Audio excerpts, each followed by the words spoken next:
I managed to watch a movie every single day in October. So I was aiming for one a day, but I tried to play catch up a few times. So I did end up watching three in a day at one point. And I watched a very strange selection of films this year. Some of them are classics, and some of them were like new things I had never considered watching before.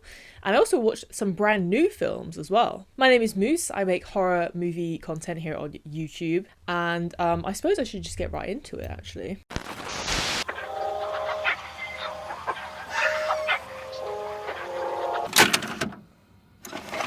So I'm going to go in chronological order. A fair warning, I'm going to spoil every single one of these films. It's much easier to talk about them that way.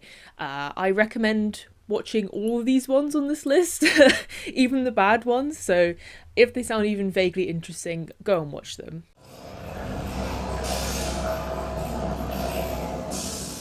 So we started off pretty strong. I watched the 1978 version of Invasion of the Body Snatchers. This is a movie by Philip Kaufman. I was never sure who actually directed this, so this is interesting information. But basically, this is a 80s, 70s remake of a old classic.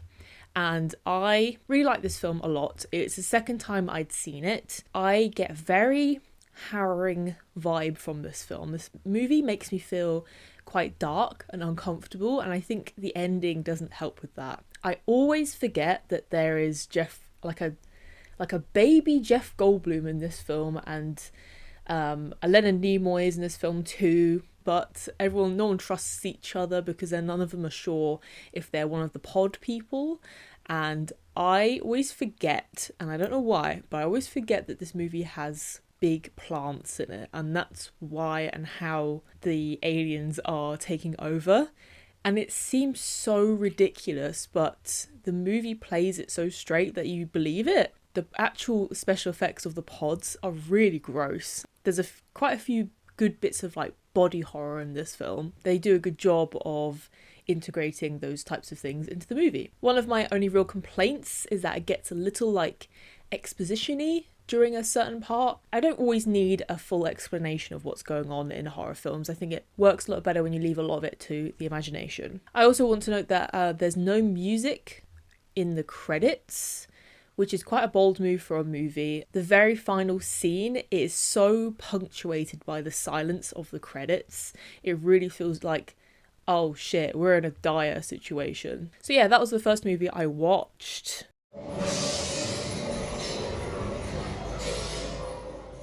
So the second movie I watched was Dark Night of the Scarecrow. Now, this is a 1981 film, and it originally aired on TV.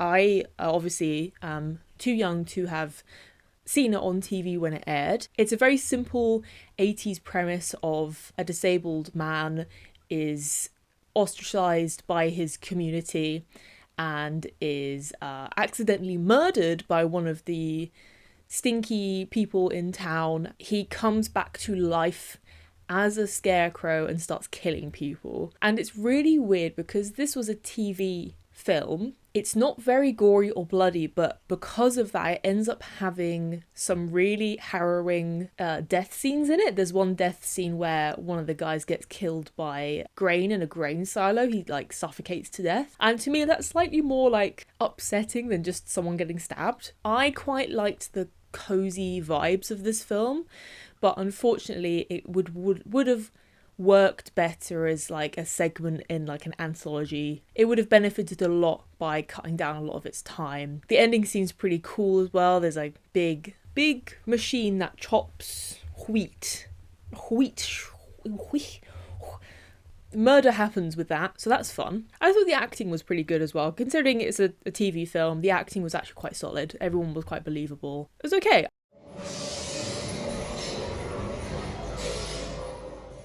My third movie I watched is Videodrome. Came out in 1983. Can you guess my favourite era of horror? I find 70s to 80s extremely cozy. It's exactly the kind of tone I enjoy. David Cronenberg film.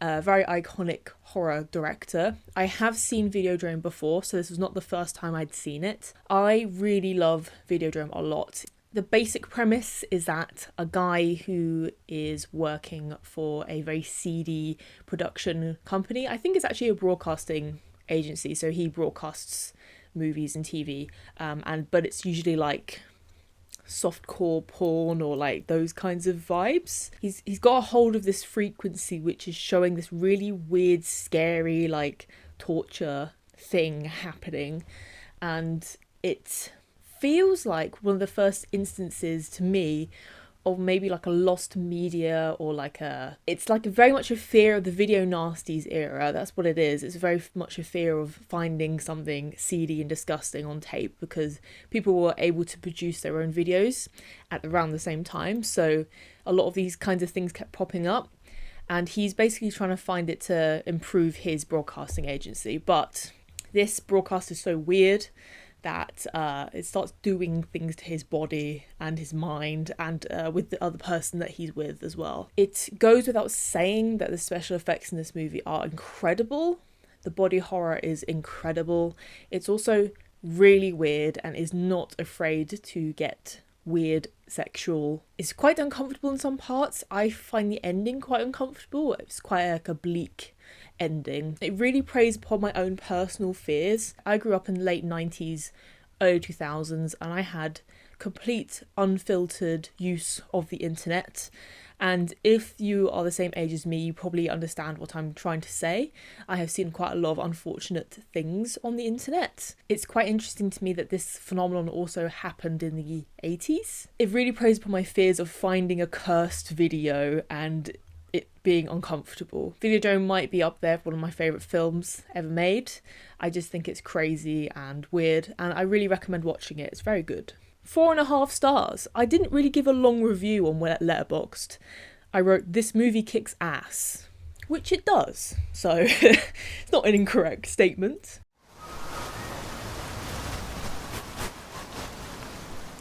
The fourth movie I watched was Ringu.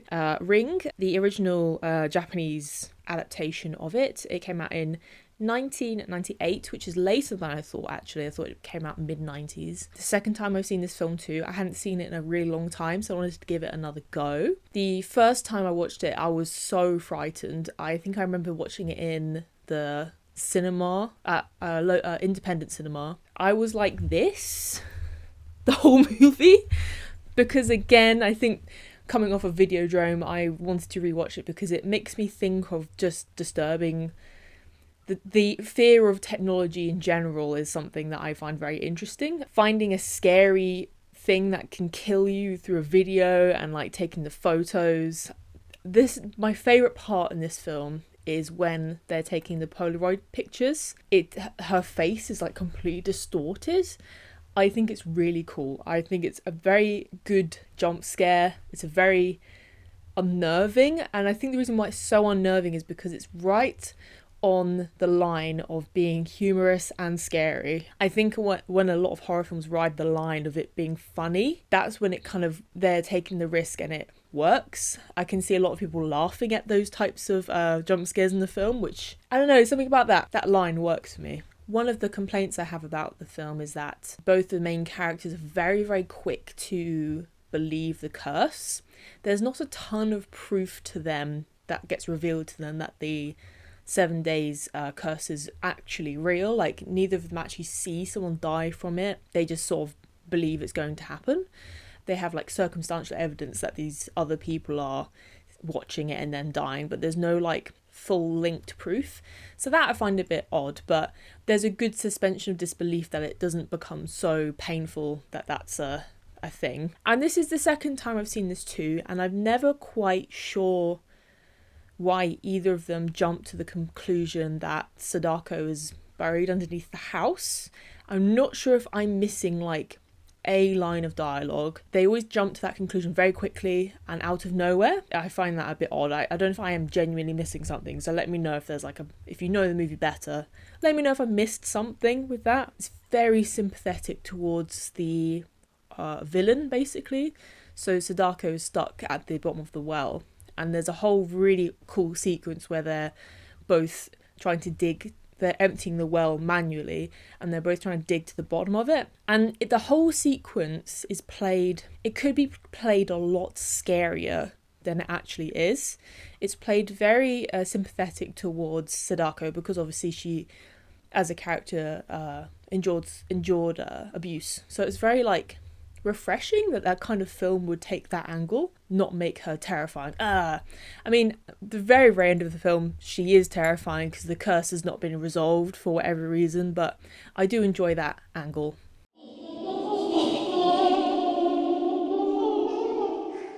The fifth movie I watched was Interview with a Vampire, the one released in 1994. Most I can say about this is it's just a cute adventure of two toxic vampire dads. I like this movie. It's very cheesy.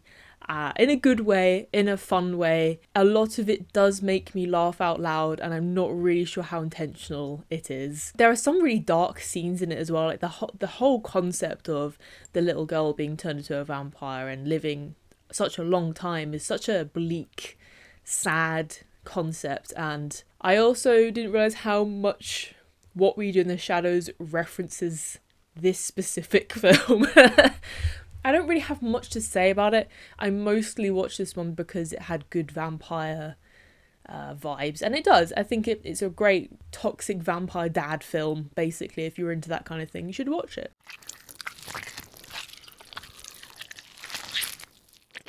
The sixth movie I watched was Reanimator. It was released in 1985. I love this film. This might be what made me fall in love with horror movies properly. I've always kind of liked horror films, but this one was the one I was like, okay, I understand now. I don't know what it is. There's something about the mixture of it being so low budget and so crass and almost punk rock. At the same time, all the actors are really sincere, and it has a really good sense of humour, and I just love the tone of it. I think it's great. This movie's quite well beloved in general among horror fans. Can quote it endlessly. Cat dead, details later. Plagiarist. I suggest you get a pen. It is bordering on the line of mean-spirited. There's quite an interesting sexual assault scene in it. I think in any other movie that would have been so uncomfortable it would have ruined the film, but for some reason it works in this movie. I don't know if it's because the ridiculousness of it is so heightened. It's just so tonally weird that it becomes weird. And it cuts off just at the right point as well. This whole movie is carried by Jeffrey Combs. He's such a interesting actor. I think you just go and watch it. It's not very long. It's like an hour and 20 minutes. It's fun. It's stupid. The theme song for it is just a rip-off of the Psycho theme song. I think the composer just was like, oh, it's a tribute to Psycho. But why Psycho? It's so weird, just so silly, and I love it so much. And yeah, that's a Reanimator. It's not the first time I've watched it. I actually have a tattoo of Herbert West on the back of my leg. I love that movie that much, so.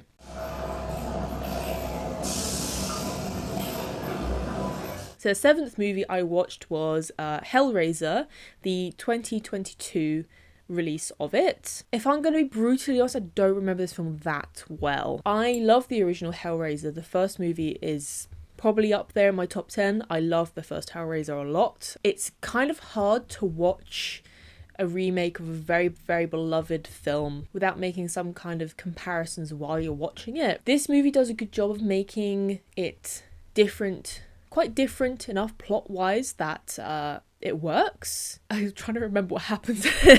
I remember there being some really cool liminal space kind of sequences where there's a bit with the car and someone's being sucked into the Hellraiser dimension, and the back of the car becomes like a big corridor while they're driving. So I think those kinds of sequences are very fun and interesting. Cenobite designs I really, really like, but my gripe with them is that they are too sexy.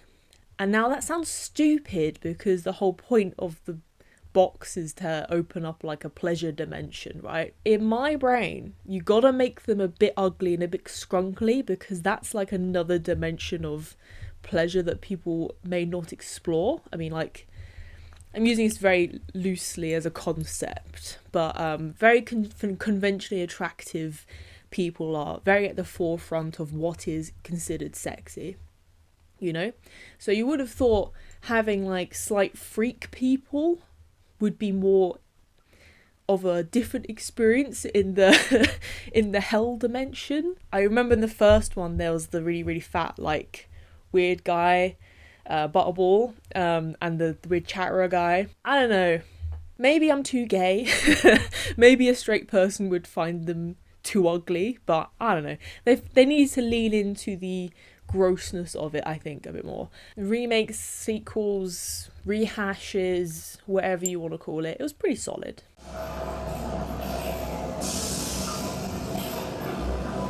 Oh my god, okay. Number 8, I watched Malignant. Why did nobody tell me this movie fucks?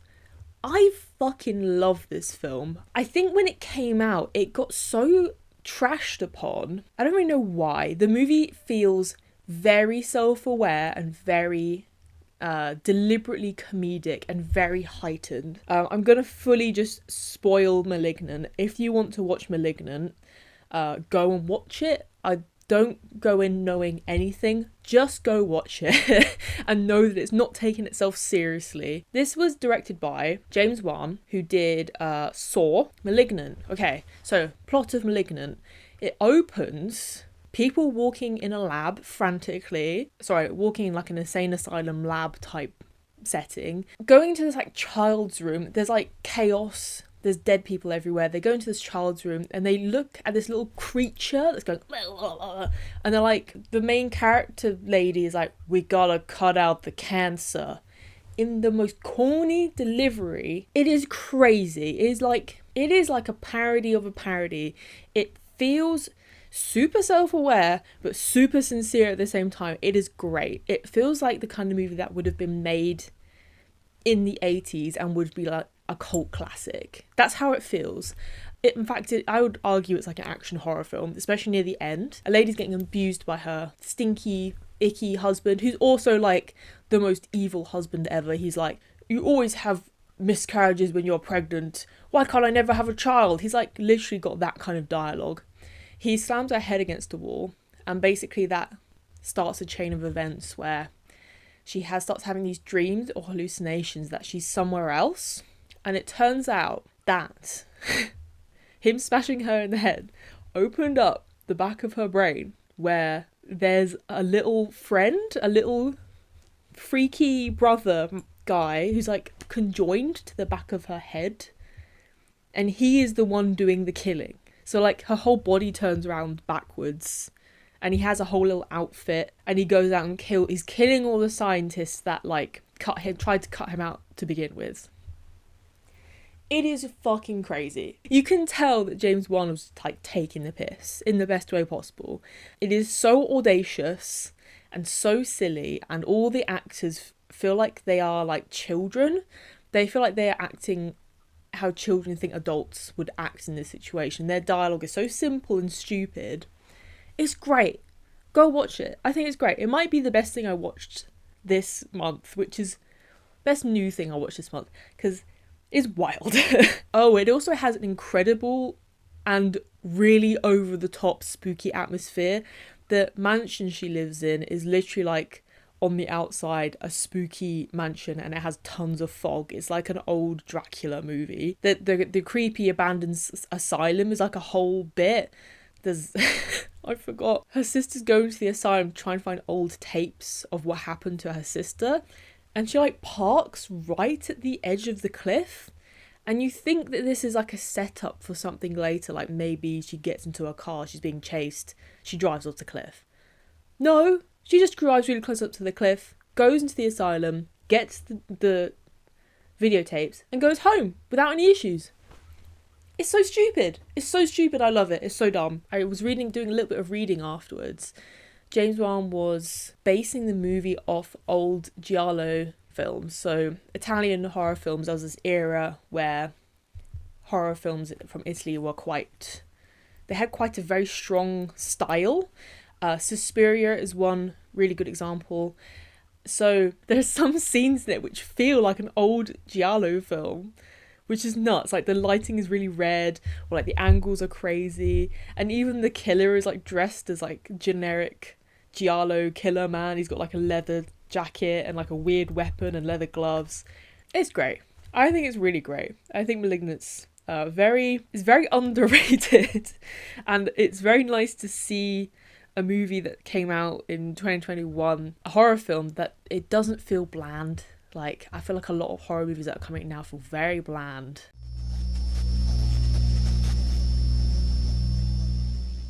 Oddity came out in 2024. It's a fairly new film. Oddity was a very unique film. Oddity, I think the main pull of this film, as I saw a lot of screenshots of this weird dummy mannequin that's like on the table, and he's like got a really big wide mouth. And if I'm being real, that's probably the best part of the film, is that there has a really good payoff. The basic plot is that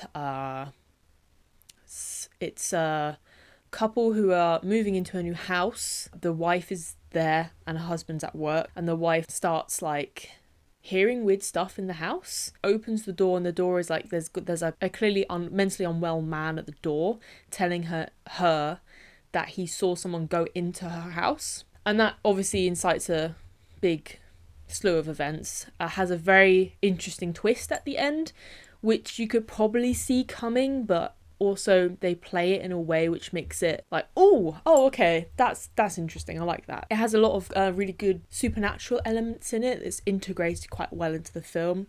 The wife that died has a sister who is blind but is a psychic, so she can feel a lot of weird stuff happening, and she's the one who brings the weird wooden doll into the home. She's basically trying to like figure out who killed her sister. This wooden doll has such a crazy it looks crazy. I'm not going to lie, there was a few parts of this movie which made me feel very uncomfortable, like in a I'm scared kind of way. Like I didn't want to look at my screen. I was like, oh god. Some of the jump scares in it were very effective. I will note this director made another movie called Caveat, which I watched, and that also has an incredibly scary jump scare in it. So he seems to be very, very good at those types of scares. I recommend it. I didn't think it was great, but it was definitely interesting and unique, which I applaud quite highly.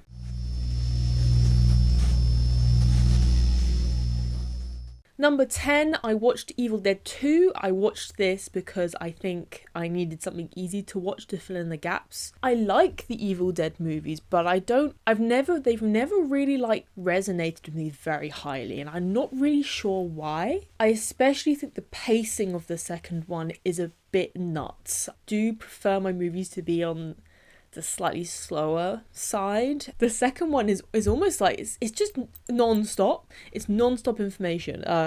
It's just kind of crazy, and I think that's the big draw of the films. I think that's why people like them, but I feel like I should like them more than I do. But what can I say about Evil Dead 2? Like, it's quite a popular horror film, so I'm gonna move on.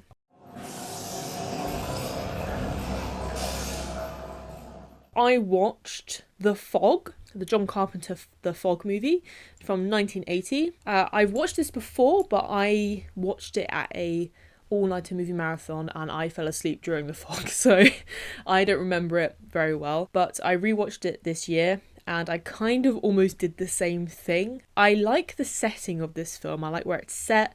I like how it's on like a little seaside town, and her studio and her lighthouse is really cool. But I don't find this movie that interesting. I don't know what it is. I think acting's good, but none of the characters feel very interesting to me. I find it a bit dull, a bit sleepy, and a bit boring. Some of the shots of the kind of sea pirates, I mean, this is a movie about ghost sea pirate sailors, by the way. Some of the shots of them are really cool, like them creeping in on people, and obviously all the fog is nice and interesting. But I don't know, I gave it another go and it didn't really click with me. I usually like John Carpenter films. Something about this, I don't love calling movies boring, but I suppose it's just very cozy and very sleepy, and it's probably a really good like starter horror film to be honest. It feels like an elongated horror anthology segment. That's how it feels. It feels like it would benefit from being shorter.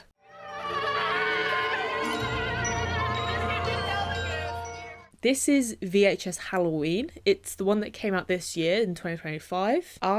Speaking of anthologies, I really like horror anthologies a lot. I try and watch a lot of them. I think they're interesting. I like getting a lot of little doses of very creative stories. This might be one of the better ones I've watched, and I didn't really expect it from the VHS series. I think 5 short stories. I'm not going to go into full detail here, but there's basically one about babies in a there's one where trick or treat is going to a house and the house is occupied by like a mother, and she's like kidnapping adults and turning them into adult babies. Insane. Second one I think is the supernatural one and they get murdered in the tower thing. That was probably my least favourite one. Then there's like a mascot horror one. It's so evocative. This movie's so evocative of what like horror tropes now, which is insane. Like the first segment, for example, they almost look like they had filters on, like all the weird baby people, and it made me think of Smile, and it made me think of all those kind of modern horror things. The mascot horror one was nuts. You literally see a man go through a candy making machine, get chopped up, and then you see his peanut get covered in chocolate and then get eaten by, I don't think someone eats it actually, but I think they find it again. Is this making any sense? It is insane and I kind of love it. It feels very punk rock. It feels crazy. And there's one segment in there which was genuinely harrowing. I haven't really watched any, I'm really not a big fan of like horror films like the Pohipsky tapes. Not a big fan of those types of films where they're very mean-spirited, trying their hardest to be super like realistic. And one of the segments in VHS Halloween felt like it was inspired by those types of films, and it was really scary and like really off-putting and really good. There was a really good twist in it. Yeah, I might make a whole other like video about this. And it was very Halloween-y, and we need that in movies because I just feel like there's not enough films that evoke the Halloween spirit as much as they should. But let me know if you want a separate video on it.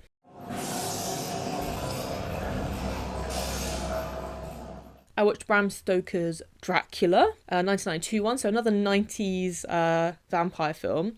I wanted to rewatch this because it gets a lot of hate. I'm not really sure why. I think a lot of people have a love-hate relationship with it because it's kind of cringy. I think a lot of the vampire tropes we laugh at are kind of born from a lot of these 90s films specifically, because you could go back and watch a Hammer horror vampire film, and because it's so antiquated, it doesn't feel as tropey, but for some reason the 90s ones feel very tropey, and people hate the way Gary Oldman looks in this film too. But I like it. I think it's really cool. I think it's quite badass. A lot of the visual effects in it are done practically and like how they would have done it back in the 30s, which I think is really cool. And Keanu Reeves is fine. He just sort of is there as like the piece of bread that all like the nice things go on top, you know? He's just the everyday guy. So, because no one really cares about the character he's portraying in Dracula, you know? He's just like the vessel for funny Dracula man. So it feels like a good cozy Halloween watch.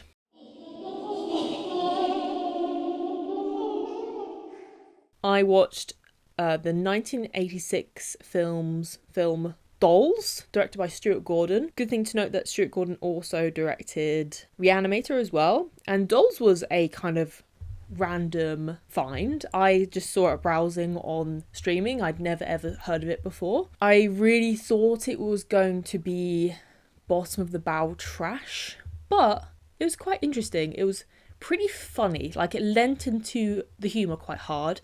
I think it possibly could miss with a lot of people because it was very silly, goofy, almost like kid show humor. Like, this movie could have almost, without like the brutal death murdering, this almost could be a kid's film. It's that kind of humor. But it is just the generic dolls come to life and murder people. And the dolls themselves, I think, are just the highlight of the film, to be honest. Dolls look like plasticky on the outside, but all their eyes looked really realistic. So they look kind of sickly and like unwell. And I think that made them look really, really scary. So they did a good job with making the dolls look like quite creepy. I can't really remember much notable stuff out this film apart from like the four main characters. Like there's the old couple who are the one making the dolls. There's a little kid, and there's like an older guy who, all these people like crash on the side of the road. You know, it's the generic thing of they all crash. And they're like, oh, we don't have a phone, so we better go find a house so we can phone, so we can get our car working. But the house ends up being scary and having haunted dolls in it. This little girl's parents are like poo-poo stinky, so they get killed by the dolls. But the other guy who also crashed his car with these two like punk girls, the punk girls die because they're stinky, because the dolls don't like them, because they're like being disrespectful. But this older dude is like, he's kind of made out to be like a big man child, like he loves childish things like dolls, so he's alright. The dolls don't kill him because he's nice. So it has that kind of energy where they kill all the mean people and they keep all like the nice people around. So it's fun. It was a fun watch. It's not very long. I like the poster where she's like, yes. It's pretty good. Notably, it has a Punch and Judy doll, which will come up later.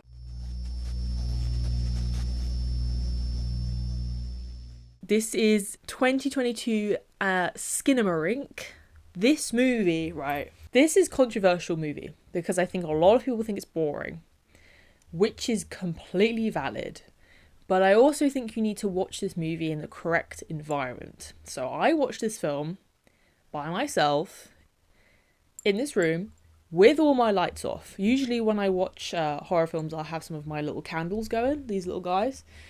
I watched it with all my lights off, my door closed. It scared me so bad. Again, it might be like a preying on my childhood fear type thing. I think this movie has done a crazy good job of insane atmosphere. It feels so oppressive to watch it, especially by yourself. And also the way the audio is, you kind of have to turn it quite loud because a lot of the audio is deliberately garbled, so you can't really hear what's going on. There are a few subtitles, but it doesn't really give you a lot of information. Plot of it: two kids, their parents leave the house. The parents never come back, and the kids wake up and the doors and the windows start disappearing in their house. And it's really simple concept, and that's where the fear starts coming in. The whole movie is not structured like a proper film. It feels like an art film. It feels like the kind of thing that would play really, really well in like a modern art museum. It takes a lot of inspiration from analog horror and liminal space type horror. Pretty much all of the film is just static shots of like the corners of ceilings or like the ends of hallways. Very few shots of people's faces. And when they do show you the faces, it's really fucking scary because you're so used to not seeing any facial features. It feels like shocking and jarring when you see them. There's two really good jump scares in it, which kind of shit me up. I've never jumped so hard in my life. I don't get scared very much by horror films. I find a lot of them very predictable because I've watched a lot.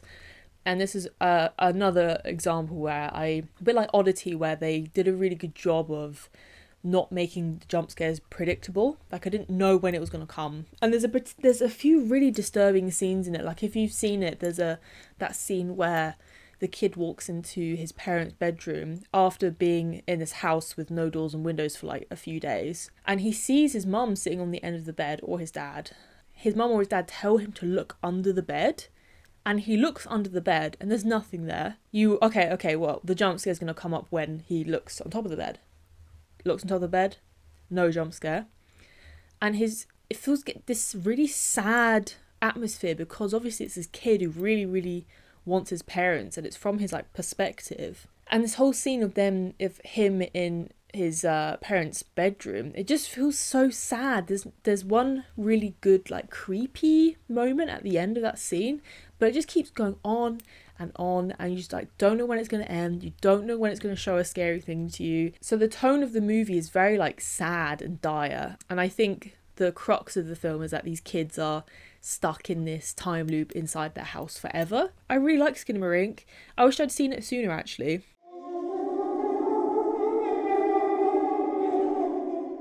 Speaking of very, very good, I watched a pretty terrible film called The Fun House by Toby Hooper, no less, the guy who directed Texas Chainsaw Massacre, which is up in my top 10 as well. I really like Texas Chainsaw a lot. I watched The Fun House because I saw a couple of clips of these kids in a fun house, and it's very Halloween-y. Got like little cackling witches and little spooky skeletons and like cobwebs and little pumpkins. So I was like, I want to watch that. And it does have that. It has a pretty epic like dark ride scene in it. These kids basically sneak out their house and go to a carnival, and then they stay over in the fun house. It's very sleazy and gross and like crunchy looking. And lo and behold, it is a disabled man. Who is the antagonist. All of the carnies are inbred with each other, so I think Toby Hooper has a thing for that. But this disabled man kills a sex worker, and all these kids see him do it through the floorboards, and it's really like, it's just rotten. The whole thing is just like, ew. I was going ew quite a lot during it. It's just gross and seedy. It doesn't have a lot of redeeming qualities. I'm not gonna lie. The fun house bit was probably the best part, the bit with the ooky spooky skeletons. And then the people get murdered, and that's kind of it. That's kind of just the film, you know? It is just that. So if you like that kind of vibes, it's worth it to watch, but it's a bit stupid.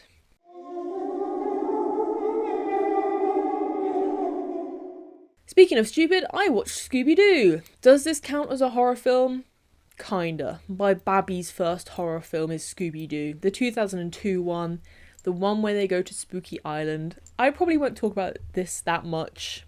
I have strong nostalgic feelings for this film. I love the look of Spooky Island. I want to go there so bad. Speaking of fun houses, it's probably why I watch these back to back. I especially love the bit where the Scooby-Doo gang go into the dark ride and there's all these weird metal clowns, and I love it so much. Whoever did the set design for this film really did deserve an award. It is so good. Obviously it's been dated, and I hate the ending. The ending drags out for ages with Scrappy-Doo, and it's just too long, and like all the real good parts at the beginning. But yeah, that's my biggest takeaway of Scooby-Doo, as I just love the way it looks.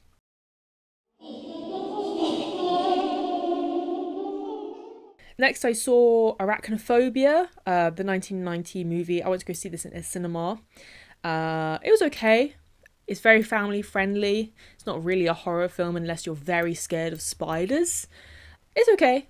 Spiders, they attack people, they die. It's not very gory. It's okay. It's a what's his name? The guy who directed it is Frank Marshall, but it has very like Steven Spielberg vibes to it. I'm trying to see if it's actually by him or not. Oh, produced by Steven Spielberg. It has those vibes. It's fine.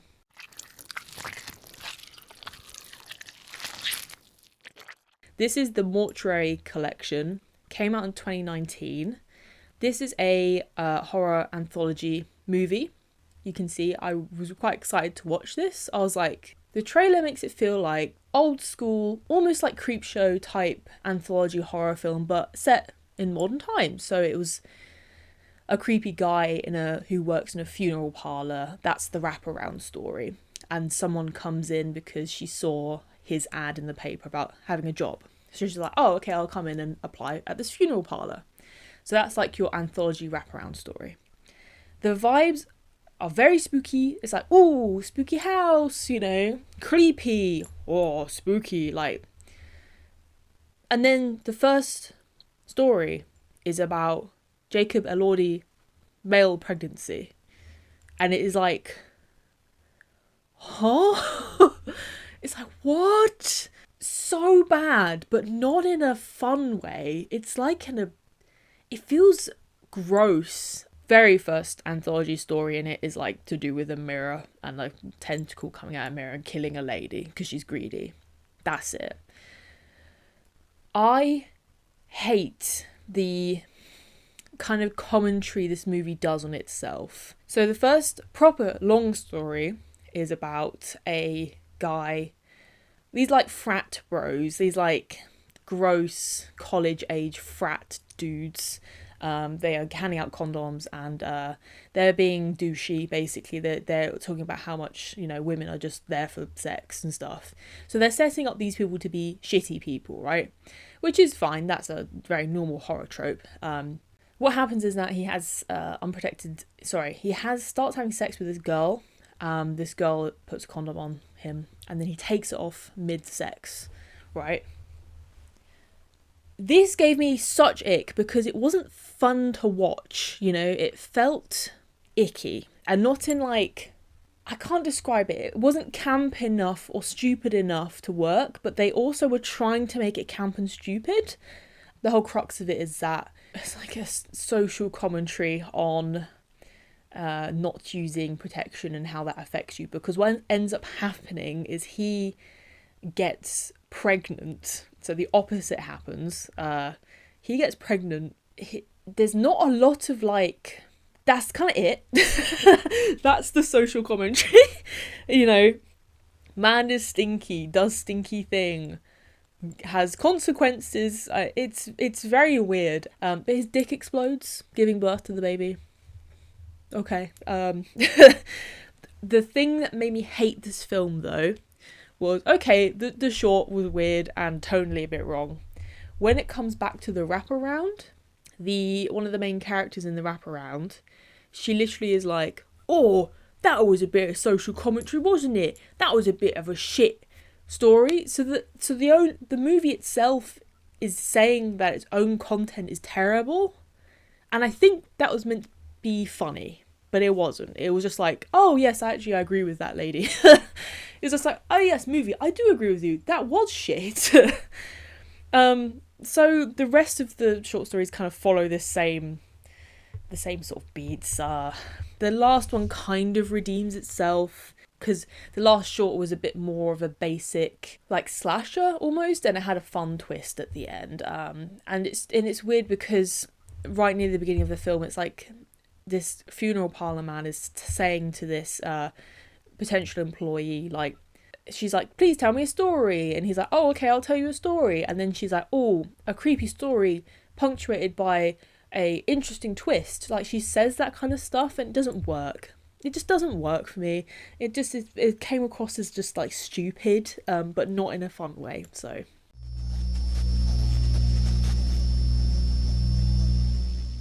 okay, so the next one I watched, I was like, I need to watch a good movie. Please God, I need to watch a good movie. So I watched Donnie Darko, which I think is like the Die Hard of Halloween films. So you know how Die Hard is like, people always say it's a Christmas film because it's set at Christmas. Donnie Darko is a Halloween film because it's kind of set at Halloween, but it's not a horror film and it's not a Halloween film. It just feels thematically appropriate to be set at Halloween. Does that make sense?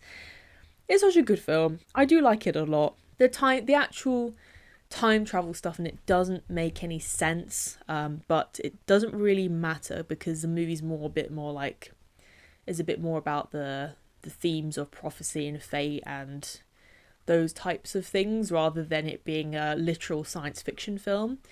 I also think it's a very interesting study of what it's like to be a teenager and how like lonely and crap that feels. And especially for a teenager who may be neurodivergent, because I think with the lens of like 2025 and seeing this film now, Donnie really comes across as like someone who is neurodivergent to me, and maybe just from my own experience, but it was quite interesting watching this film now because I'd seen it quite a long time ago. But yeah, Donnie Darko is, if you don't know, it's a very weird plot to describe. It's basically a kid who's having a lot of emotional issues. He goes to and talks to his therapist, and he kind of has like this. He kind of starts seeing a guy called Frank who's in this bunny suit, and this guy is like giving him like little prophecies on what's going to happen, and it ends up being this like cyclical story of like it's like a self-fulfilling prophecy type story. It's really good. It's very interesting. I don't think it's perfect, but I think it's very interesting. Some bits make me cry in it, and some bits make me go like, yes! So it's pretty crazy, and it's actually very funny as well. There's like a lot of very funny characters in it, and very like reads on like stereotypical like very stereotypical American type characters. So it's good. The soundtrack goes without saying, incredible. Has Joy Division, Echo and the Bunnymen. It's such a good soundtrack, and it does feel very good autumnal watching.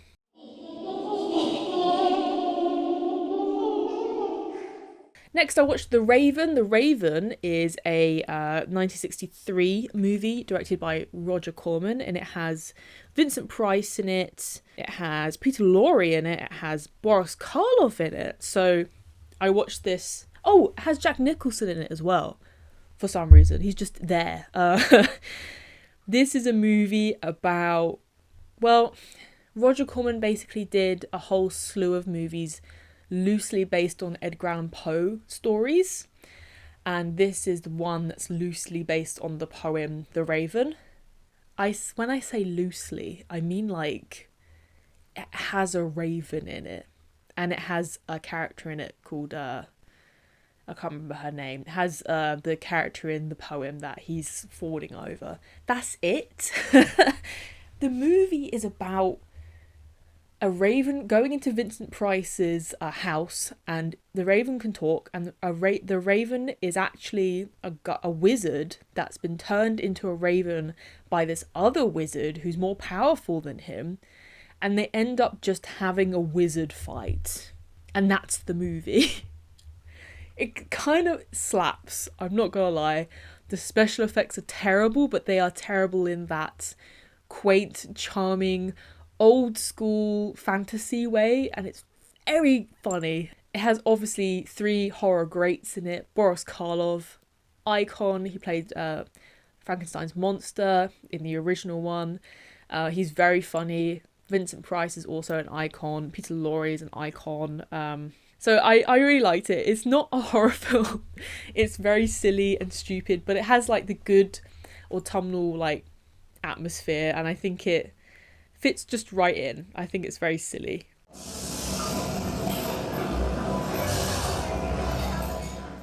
So next I watched House of a Thousand Corpses. This is 2003, directed by Rob Zombie. This movie is trashy and mean, and doesn't really make a lot of sense sometimes, but it has just such good like metal Halloween atmosphere that it just is.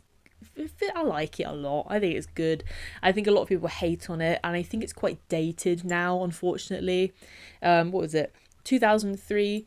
The R word gets dropped quite a bit, and it feels quite mean-spirited, especially against women, you know. So, but I really like it. It has just really good atmosphere, and I know people don't like.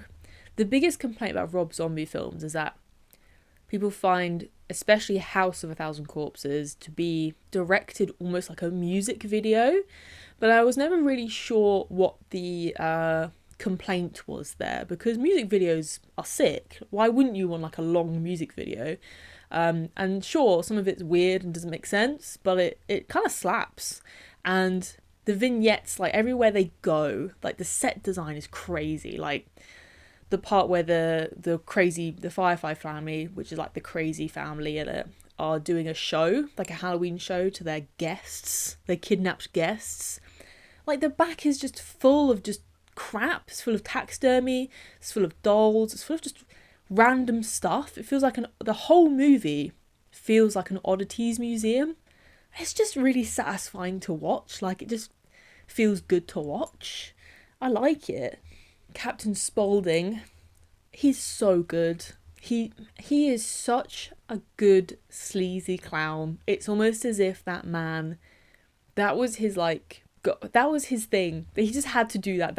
He was meant to play that role, I fear. The very basic plot of House of a Thousand Corpses is a group of kids are traveling home, and they're documenting roadside attractions, and they stop off at Captain Spaulding's fried chicken and like murder ride roadside attraction. They're there to take photos, and they go on his little murder ride, which is so silly. It's like him describing various serial killers, and then like a made up, like real life serial killers, and then he describes a made up one called Dr. Satan, and the facade of the whole like little dark ride is just great. I just think it's great. Look, another Funhouse theme for you. Don't know where that came from. I don't know. I have a fond love for this film. I think it's crazy. I think it's insane.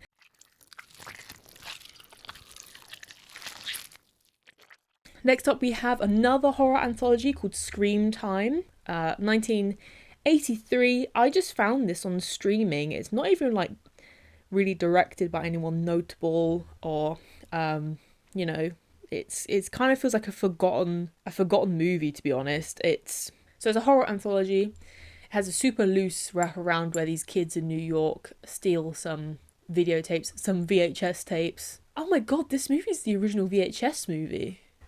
This movie is the original VHS movie. Okay, that's a really funny thing to think about. This movie came out way before the VHS franchise was a thing.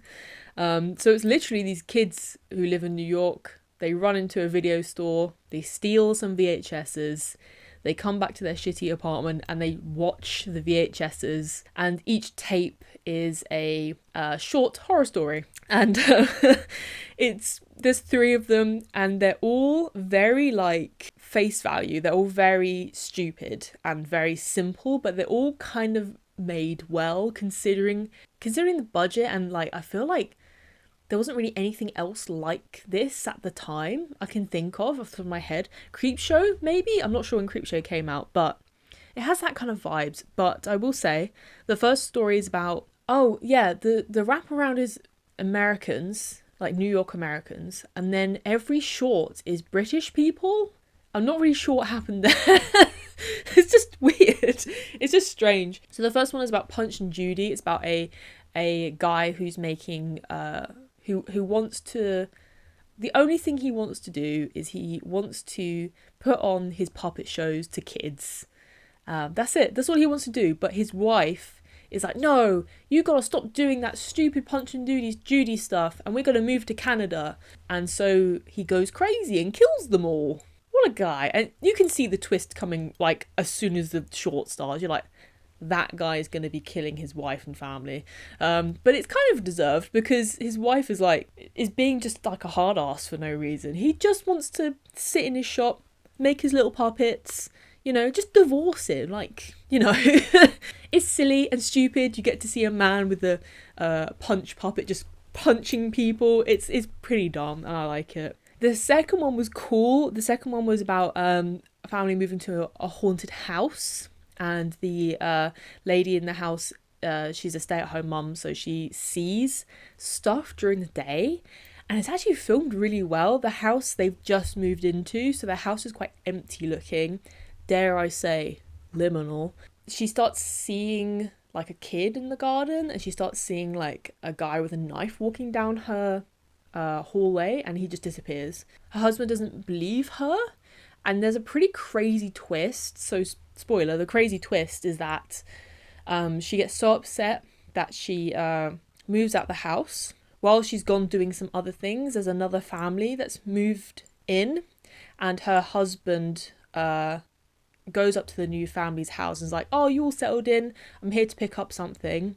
He gets in his car, and then all of the events that the original person staying there was experiencing the haunted events, they all happen to the new family.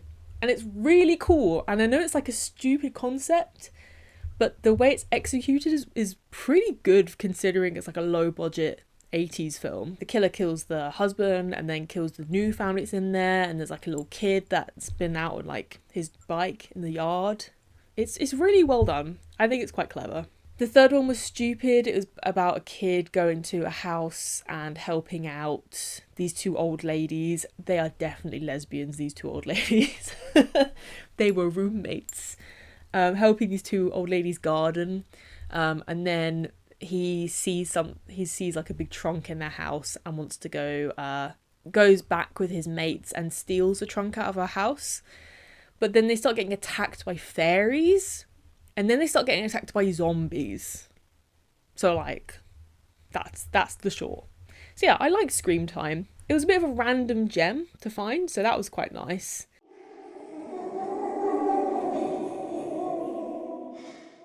So Night of the Demons from 1988. This is a movie about a group of kids going to a old abandoned funeral parlour and having a Halloween party at the funeral parlour, and then real demons come and kill them. And most notably, there's a scene where a goth girl dances to Bauhaus and then kisses a man and then rips his lips off because she's turned into a demon. So, pretty good watching. It's cheesy and stupid, but I really like it. It feels like a parody of an 80s film, even though it came out in 1988, so on tail end, but the effects are randomly good. I don't know what else to say. It's fun. I like it a lot. It has good Halloween atmosphere.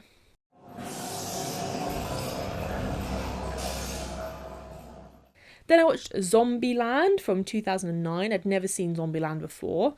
This is a recommendation from my boyfriend, so thank you. It was a fun movie. It was a bit more like sappy and emotional than I was expecting it to be. I thought it was going to be a bit more of like a action kind of horror film. I did enjoy the rules thing. I know that was like a meme for a while where people were like, you gotta do cardio and you gotta double tap all your zombies, like kill them twice. So that was fun. I quite enjoyed that, and I enjoyed the amusement park at the end. That was fun. It reminded me of Left 4 Dead. There's a map in Left 4 Dead where there's a theme park, so maybe one inspired the other. I don't know which came out first, but yeah. I liked it a lot. It's not really the type of movie I would have seen on my own, so I appreciate that it got recommended to me. Yeah, it's fun.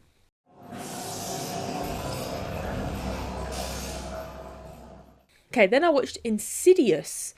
This was a rewatch. I'd seen Insidious when it came out. 2010, so I would have been quite young. When I think of like a generic horror film, I think of Insidious. That's the movie I think of in my brain. Do you know what I really liked about Insidious? I really liked spooky dimension they go into at the end, where the red-faced demon is. You know, there's that iconic shot of like this demon going behind someone's face. I kind of look like him today. I'm giving red-faced demon today. I really like the bit where they go into the further, which is what it's called at the end. The little red demon man is like in his workshop, and it looks like an entirely different film out of nowhere. He's like in his little workshop and he's making something. It almost just randomly looks like a Tim Burton film for like 10 minutes. It's really cool. I quite like that visual contrast, because the rest of the movie is got that like 2010s green filter. But yeah, it's interesting. It's like a demon possessing a child, and this family is like trying to exorcise the demon, and it has like a whole tie-in with his dad.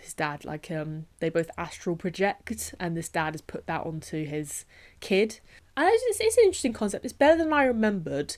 I remember going to see this and thinking it was crap. I think at the time we hadn't had that slew of like guilt horror films, and I think it's refreshing to go back and watch these types of films because they are very pure in their intent. They're like, okay, here is a horror film, we're gonna jump scare you, there's gonna be spooky creepy things in it, here you go. And I quite like that sincerity, so Insidious is pretty good.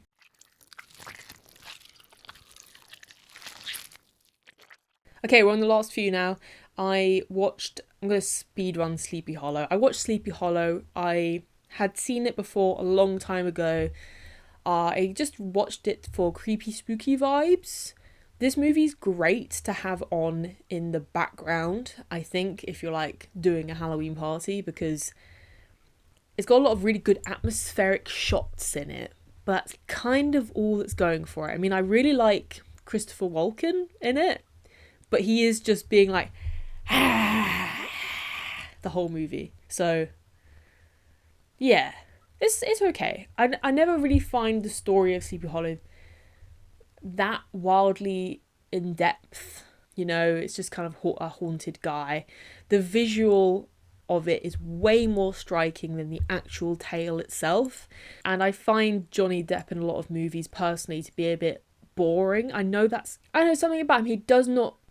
He doesn't give me the charm, you know? He doesn't give it, I don't get it. I don't understand. So that's my review of Sleep Hollow, I guess.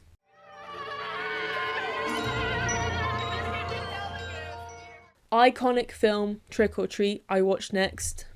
Love Trick or Treat. I've talked a lot about horror anthologies on this video. This may up there with Creepshow. This might also be one of the best horror anthology movies. Everything is set up, paid off, and then tied up with a neat little bow on the end. It's so good. The flow of the stories and how they intertwine with each other is very good. And the fact that it's all wrapped around with the fact that it's this little demon child called Sam who's just punishing people for doing things wrong on Halloween. It's just so good. I think it's fun. It's got a little bit of like a mean-spirited streak. It was 2007. Again, it was that era. It has that, but it's still holds up. I think it's great. It just fulfills everything that I'd want in a horror film. It has a bit of a jokey tone. It's got some cool kills in it. You root for some of the characters in it because there's a little girl character who kind of is getting bullied and picked on quite a bit, and then she like kind of gets her revenge. So that's satisfying. Go and watch it if you haven't.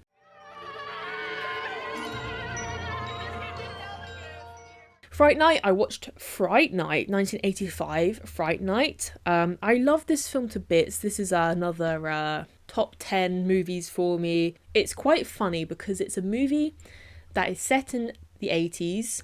It is referencing how dated like the 50s and old Hammer horror style movies are within the 80s. So it's quite an interesting, it's almost like the Scream of the 80s. So you know how Scream parodied like pretty much all horror films before in the 90s. Friday Night was parodying older films than that in the 80s. So it's really clever and funny. The basic plot is a kid. He's very obsessed with a horror host called Peter Vincent. He goes and looks out of his window and he sees his neighbour who's moving his coffin into the basement. So he quickly finds out that his neighbour is straight up a real vampire, and him and his girlfriend and his friend don't believe him at first. So they go and find Peter Vincent, the horror host, and they enlist his help. Peter Vincent doesn't believe them at first because obviously he's just a horror host, and this kid who figured out his neighbor is a vampire is like, no, Peter Vincent, you're a vampire killer, you must kill vampires. But he's like, no, that's just a movie. So they go to the vampire's house and they find out that he's actually really a vampire, and Peter Vincent's like, oh shit. So the movie carries on from there, but I think it's really clever and funny and silly. The special effects go so hard in the second half. I don't know why. It's just out of nowhere. It has just like Cronenberg 80s level of special effects. So it's kind of fun how they do a twist on, I don't know if it is 50s, excuse me, like the Hammer horror films with Christopher Lee and stuff like that. But they modernize it with more crazy 80s super gory special effects. It's clever. I like it a lot. It plays a lot on vampire tropes. It's fun, and I think it's weirdly underrated. I think it should be more celebrated as one of the great 1980s horror films.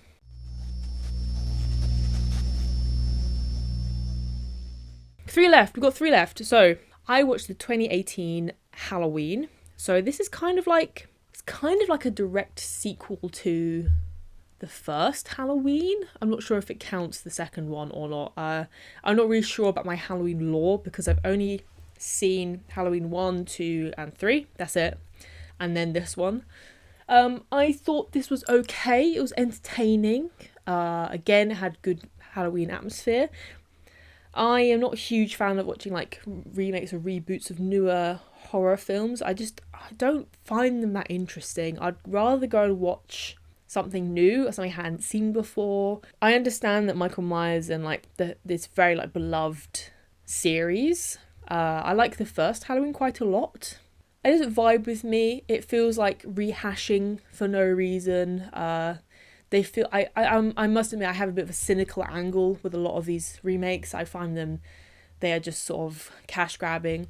I will say this movie did a really good job of taking the main character in Halloween, the one I can't remember her name, Jamie Lee Curtis. I can't remember her character's name though, unfortunately. She's very, very traumatized by the events that happened in the first Halloween.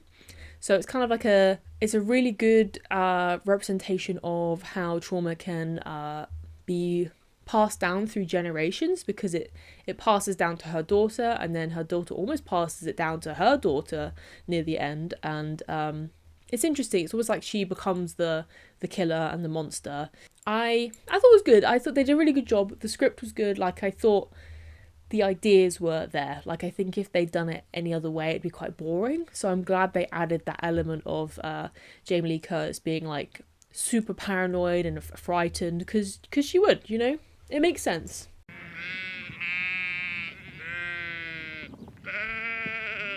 Okay, so the last two are pretty crazy. I watched Black Sheep, the 2006 movie about killer sheep. This film felt like a modern Peter Jackson film, that like a Brain Dead or a Bad Taste. That's how it felt. It might be because it's a New Zealand film, but it was so gory and so stupid, and it had that kind of tone of Brain Dead, that, you know, stupid idiot fart boober boner vomit comedy. I really liked it. I remember this movie being advertised when I was younger and thinking that looks stupid, and I'm glad I watched it. It was a bit of a random decision. This guy had a traumatic incident with a sheep when he was younger, and so he goes back to the farm in the future to get like something off his brother. I think his brother now owns the farm, pays him off or pays him out of the farm or something. But turns out his brother's really evil and is genetically engineering sheep, and one of the sheep specimens gets out. Oh, because these two vegans who are trying to expose the sheep bioengineering plant steal one of the specimens, and then it breaks, and then the sheep eat it, and then the sheep become like zombie vampires. And it's nuts. There's people turning into sheep in the movie. People will just have limbs that are just a hoof. It gets pretty like penisy human in the end. Like, it turns out the brother is like having sex with one of the sheeps, and it's like a bit weird and a bit like, oh. It was like 2006 humor. There it is. But it was so gory. It was like unexpectedly gory. It was gorier than like Saw was, you know, like lots of inner organs coming out, sheep eating people. There's an offal pit. They make a joke earlier in the movie where they're like dumping biohazardous waste into this pit, and it's called the offal pit, and it's literally just a pit in the ground that just has organs at the bottom, and obviously people will fall into it, and they do. So that's pretty crazy. It's just a nuts film. It's about killer sheep. It's just crazy.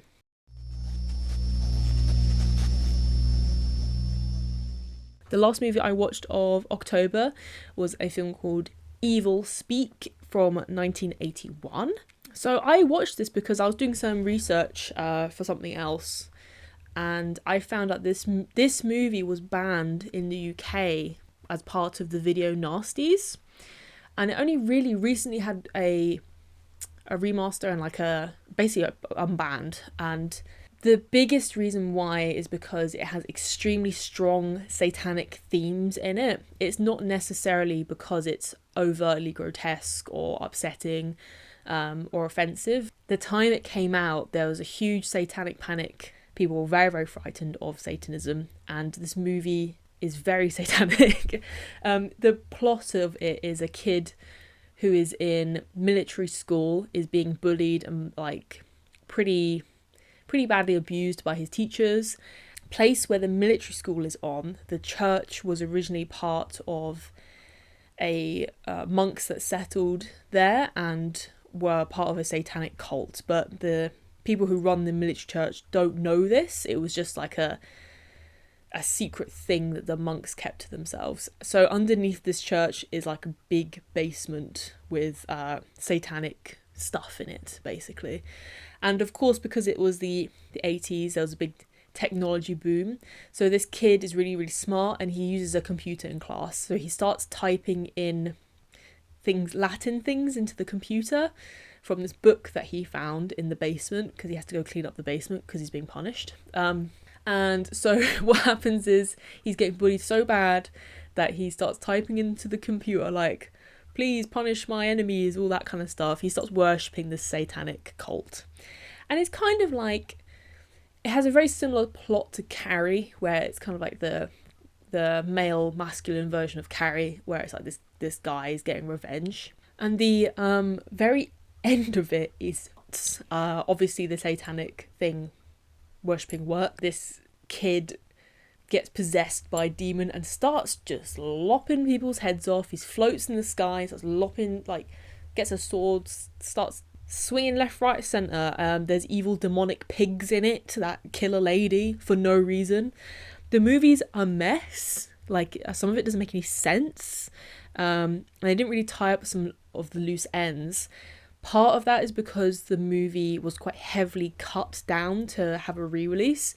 So when you watch the version on streaming, I watched it on Amazon Prime, I think, there's a very obvious discrepancy in quality. So some of the scenes are very crisp, and then some of the scenes look like they've been recorded off a VHS tape, and you can see they're like spliced in.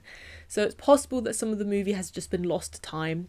But it's interesting. I thought it was a really interesting watch, and it was pretty like fun to watch on Halloween. It felt very I don't know, spooky and weird and odd and from the 80s and satanic, and you know, it was good. I enjoyed it a lot.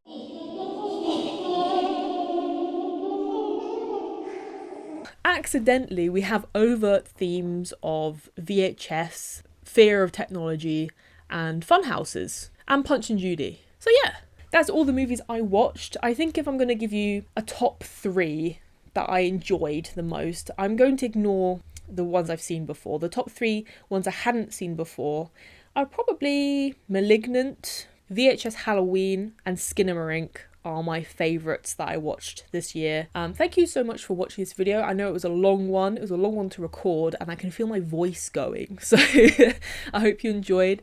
Leave a comment below telling me what your favourite horror movie you watched recently. I'd love to know. And I'll see you next time. Thanks for watching.